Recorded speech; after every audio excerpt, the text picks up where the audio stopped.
بسم اللہ الرحمن الرحیم۔ شروع کرتا ہوں اللہ تعالیٰ کے نام سے جو بڑا مہربان اور نہایت ہی رحم والا ہے۔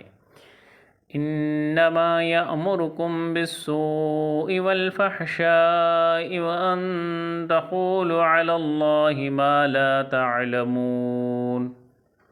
وہ تمہیں صرف برائی اور بے حیائی کا اور اللہ تعالیٰ پر ان باتوں کے کہنے کا حکم دیتا ہے جن کا تمہیں علم نہیں۔ وَإِذَا قِيلَ لَهُمُ اتَّبِعُوا مَا أَنزَلَ اللَّهُ قَالُوا بَلْ نَتَّبِعُ مَا أَلْفَيْنَا عَلَيْهِ آبَاءَنَا أَوَلَوْ كَانَ آبَاؤُهُمْ لَا يَعْقِلُونَ شَيْئًا وَلَا يَهْتَدُونَ۔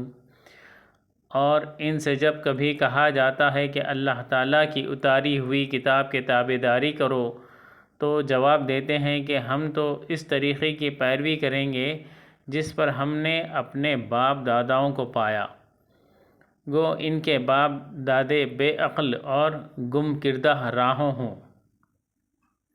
آج بھی اہل بدعت کو سمجھایا جائے کہ ان کی بدعات کی دین میں کوئی اصل نہیں تو وہ یہی جواب دیتے ہیں کہ یہ رسمیں تو ہمارے آبا و اجداد سے چلی آ رہی ہیں، حالانکہ آبا و اجداد بھی دینی بصیرت سے خالی اور ہدایت سے محروم رہ سکتے ہیں۔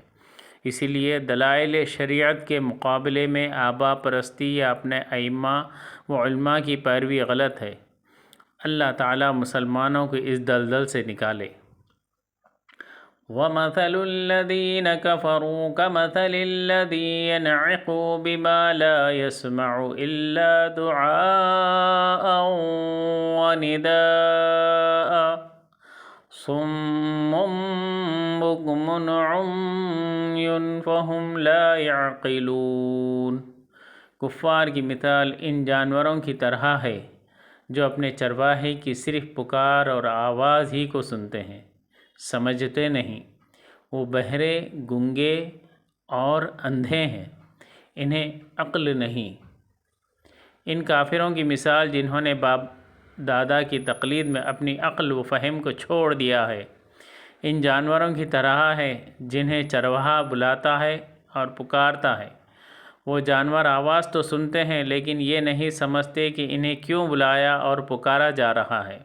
اسی طرح بعض مقلد حضرات بھی بہرے ہیں کہ حق کی آواز نہیں سنتے، گونگے ہیں کہ حق ان کی زبان سے نہیں نکلتا، اندھے ہیں کہ حق دیکھنے سے عاجز ہیں، اور بے عقل ہیں کہ دعوت حق اور توحید و سنت کی دعوت کے سمجھنے سے قاصر ہیں۔ یہاں دعا سے قریب کی آواز اور ندا سے دور کی آواز مراد ہے۔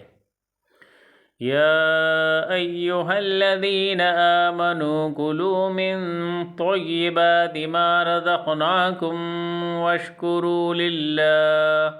واشکروا للہ ان کنتم ایاہ تعبدون۔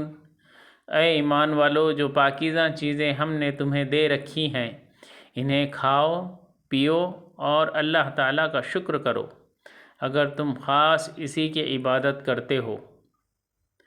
اس میں اہل ایمان کو ان تمام پاکیزہ چیزوں کے کھانے کا حکم ہے جو اللہ نے حلال کی ہیں، اور اس پر اللہ کا شکر ادا کرنے کی تاکید ہے۔ اس سے ایک تو یہ معلوم ہوا کہ اللہ کی حلال کی ہوئی چیزیں ہی پاک اور طیب ہیں، حرام کی ہوئی اشیاء پاک نہیں، چاہے وہ نفس کو کتنی ہی پسند ہو۔ جیسے یورپ کے نصرانیوں کو سور کا گوشت بہت پسند ہے۔ دوسرا یہ کہ بتوں کے نام پر منسوب جانوروں اور اشیاء کے مشرکین اپنے اوپر جو حرام کر لیتے تھے، اس کی تفصیل سورہ انعام میں ہے۔ مشرکین کا یہ عمل غلط ہے، اور اسی طرح ایک حلال چیز حرام نہیں ہوتی۔ تم ان کی طرح انہیں حرام مت کرو۔ حرام صرف وہی ہے جن کی تفصیل اس کے بعد والی آیت میں ہے۔ تیسرا یہ کہ اگر تم صرف ایک اللہ کی عبادت گزار ہو تو شکر ادا کرنے کا اہتمام کرو۔ انما حرم علیکم المیتۃ والدم ولحم الخنزیر وما اہل به لغیر اللہ فمن اضطر غیر باغ ولا عاد فلا اثم علیہ۔ ان اللہ غفور رحیم۔ تم پر مردہ اور بہا ہوا خون اور سور کا گوشت اور ہر وہ چیز جس پر اللہ کے سوا دوسروں کا نام پکارا گیا ہو حرام ہے۔ پھر جو مجبور ہو جائے اور وہ حد سے بڑھنے والا اور زیادتی کرنے والا نہ ہو، اس پر ان کے کھانے میں کوئی گناہ نہیں۔ اللہ تعالیٰ بخشش کرنے والا مہربان ہے۔ اس آیت میں تمام حرام چیزوں کا احاطہ کرنا مقصود نہیں، بلکہ مقصد یہ جتلانا ہے کہ جن جانوروں کو تم نے حرام سمجھ رکھا ہے وہ تو اللہ نے حرام نہیں کیے، تم خواہ مخواہ ان کی حرمت اللہ کے ذمے لگا رہے ہو۔ البتہ کئی چیزیں ایسی ہیں جن کو تم حرام نہیں سمجھتے مگر اللہ نے انہیں حرام قرار دیا ہے۔ حرام چیزیں وہ نہیں جو تم سمجھ رہے ہو، حرام تو وہ ہیں جنہیں تم نے حلال سمجھا ہوا ہے۔ اس آیت میں 4 حرام کی ہوئی چیزوں کا ذکر ہے اور اسے کلمہ حصر انما کے ساتھ بیان کیا گیا ہے، جس سے ذہن میں یہ شبہ پیدا ہوتا ہے کہ حرام صرف یہی 4 چیزیں ہیں، بلکہ ان کے علاوہ بھی کئی چیزیں حرام ہیں۔ اس لیے اول تو یہ سمجھ لینا چاہیے کہ حصر ایک خاص سیاق میں آیا ہے، یعنی مشرکین اس فعل کے ضمن میں وہ حلال جانوروں کو بھی حرام قرار دے لیتے تھے۔ اللہ تعالیٰ نے فرمایا کہ وہ حرام نہیں، حرام تو صرف یہ ہے، اس لیے یہ حصر اضافی و نسبی ہے، ورنہ اس کے علاوہ بھی دیگر حرام کی ہوئی چیزیں ہیں جو قرآن و حدیث میں دوسرے مقامات پر مذکور ہیں۔ اس سلسلے میں دوسرا جواب یہ ہے کہ آیت کریمہ میں حصر اس لحاظ سے ہے کہ یہ 4 چیزیں تمام آسمانی دینوی ہمیشہ سے حرام رہی ہیں۔ دوسرے حدیث میں 2 اصول جانوروں کے حلال اور حرام ہونے کے لیے بیان کر دیے گئے ہیں، وہ آیت کی صحیح تفسیر کے طور پر سامنے رہنے چاہیے۔ درندوں میں ذوناب وہ درندہ جو کچلیوں سے شکار کرے، اور پرندوں میں ذو مقلب جو پنجے سے شکار کرے، حرام ہے۔ تیسرے جانوروں کی حرمت حدیث سے ثابت ہے، مثلاً گدھا، کتا وغیرہ وہ بھی حرام ہے، جس سے اس بات کی طرف اشارہ نکلتا ہے کہ حدیث بھی قرآن کریم کی طرح دین کا ماخذ اور دین میں حجت ہے، اور دین دونوں کے ماننے سے مکمل ہوتا ہے، نہ کہ حدیث کو نظر انداز کر کے صرف قرآن سے۔ مردے سے مراد وہ حلال جانور ہے جو بغیر ذبح کیے طبعی طور پر یا کسی حادثے سے، جس کی تفصیل سورہ مائدہ میں ہے، کسی حادثے سے مر گیا ہو یا شرعی طریقے سے خلاف اسے ذبح کیا گیا ہو، مثلاً گلا گھونٹ دیا جائے یا پتھر یا لکڑی وغیرہ سے مارا جائے، یا جس طرح آج کل مشینی ذبح کا طریقہ ہے اس میں جھٹکے سے مارا جاتا ہے۔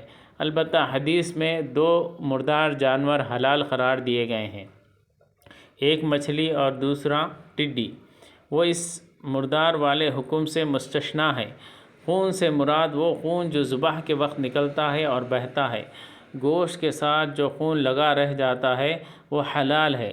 یہاں بھی 2 خون حدیث کی رو سے حلال ہیں، کلیجی اور تلی۔ خنزیر یعنی سور کا گوشت یہ بے غیرتی میں بدترین جانور ہے، اللہ نے اسے حرام قرار دیا ہے۔ وما احل به لغیر اللہ، وہ جانور یا کوئی اور چیز جسے غیر اللہ کے نام پر پکارا جائے، اس سے مراد وہ جانور ہیں جو غیر اللہ کے نام پر ذبح کیے جائیں، جسے مشرکین عرب لات و عزیٰ وغیرہ کے ناموں پر ذبح کرتے تھے، یا آگ کے نام پر جیسے مجوسی کرتے تھے، اور اسی میں وہ جانور بھی آ جاتے ہیں جو بعض مسلمان فوت شدہ بزرگوں کی عقیدت و محبت، ان کی خوشنودی و قرب حاصل کرنے کے لیے یا ان سے ڈرتے اور امید رکھتے ہوئے قبروں اور آستانوں پر ذبح کرتے ہیں، یا مجاوروں کو بزرگوں کی نیاز کے نام پر دے آتے ہیں، جیسے بہت سے بزرگوں کی قبروں پر بورڈ لگے ہوئے ہیں، مثلاً داتا صاحب کی نیاز کے لیے بکرے یہاں جمع کرائے جائیں۔ ان جانوروں کو چاہے ذبح کے وقت اللہ ہی کا نام لے کر ذبح کیا جائے، یہ حرام ہی ہوں گے، کیونکہ اس سے مقصود رضائے الہی نہیں، قبر والوں کی رضا اور غیر اللہ کی تعظیم یا غیر اللہ سے خوف و رجا۔ اسباب سے بالا طریقے سے ڈرایا امید، جو شرک ہے۔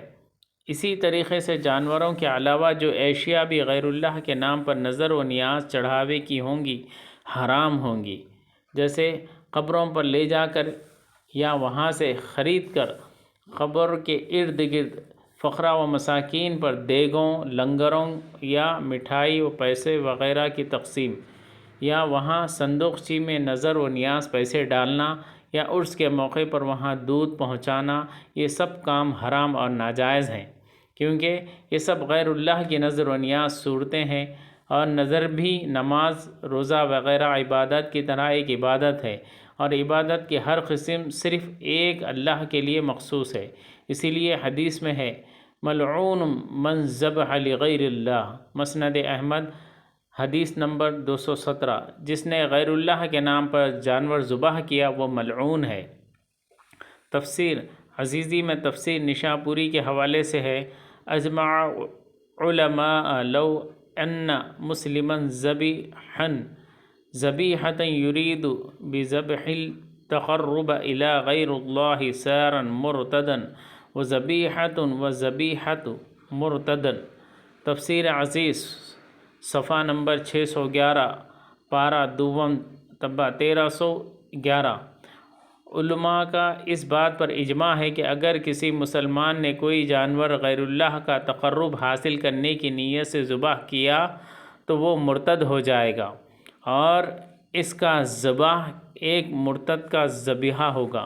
مزید دیکھیے سورہ انعام کی آیت 145 اور سورہ نحل کی آیت 115 کے حواشی۔